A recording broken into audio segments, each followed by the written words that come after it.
Pemerintah Kota Surabaya melalui Badan Penanggulangan Bencana Daerah BPBD dan Badan Meteorologi, Klimatologi, dan Geofisika BMKG melakukan deteksi dini bencana gempa bumi dengan survei mikrozonasi atau kerentanan seismik. Deteksi dini dengan survei mikrozonasi ini bertujuan untuk mengantisipasi dampak dari gempa bumi. Survei mikrozonasi dilakukan mulai dari 28 Februari hingga 8 Maret 2023. Fungsional Madya Pusat Seismologi Teknik Geofisika Potensial dan Tanda Waktu Badan Meteorologi, Klimatologi, dan Geofisika BMKG, Ariska Rudianto mengatakan, mikrozonasi bertujuan mengidentifikasi faktor kerentanan wilayah terhadap bahaya gempa bumi. Menambahkan untuk mendetilkan, termasuk juga penambahan metode baru, salah satunya pengukuran gravity untuk menjawab pertanyaan besar bahwa sesar Surabaya dan sesar Waru itu diharapkan kami bisa melihat apakah benar aktif atau tidak. Itu salah satunya.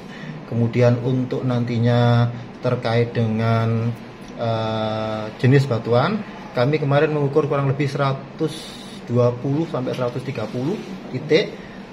Dengan tambahan tahun 2023 ini kita menambah kurang lebih ada 70 titik baru untuk merapatkan.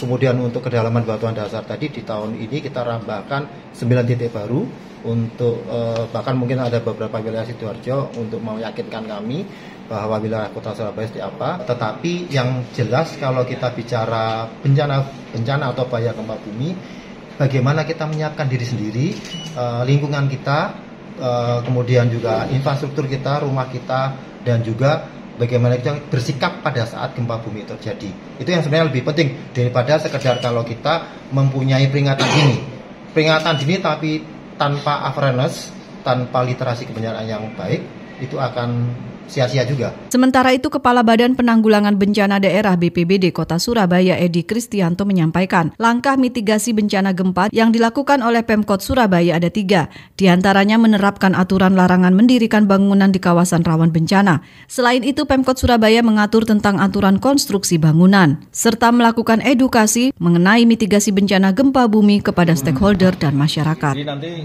ketika ini sudah kita ketahui secara detail oleh BMKG, kita harus kita terapkan konstruksi bangunannya itu, arsitekturnya itu seperti ini, dari teknik sipilnya itu ukuran besinya seperti ini, maksimal tingginya itu berapa tingkat itu harus dipatuhi. Gitu ya.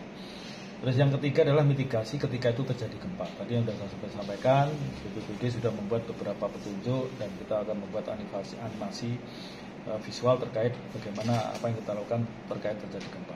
Nah, ketika ini disiplin dilakukan dan sering kita sampaikan kepada masyarakat dan masyarakat patuh, pemerintah patuh, stakeholder patuh, saya kira ini bisa meminimalisir terjadinya dampak atau korban gempa. Jadi arahnya itu tadi kan kita bagaimana supaya Surabaya ini tidak ada korban gempa. Kajian yang dilakukan oleh BMKG Pusat di Kota Surabaya diantaranya mendeteksi rata-rata gelombang geser hingga kedalaman 30 meter, estimasi kedalaman, periode dominan tanah, mendeteksi informasi indeks kerentanan seismik dan skala regang geser tanah. Hasil dari kajian ini dapat dimanfaatkan untuk kepentingan penyusunan rencana tata ruang yang berwawasan mitigasi bencana. Pengukuran dilakukan di 123 titik lokasi dengan kedalaman 30 meter, sedangkan pengukuran mikrometer dilakukan di 102 titik dan pengukuran estimasi kedalaman dilakukan di 8 titik lokasi. Ermina melaporkan.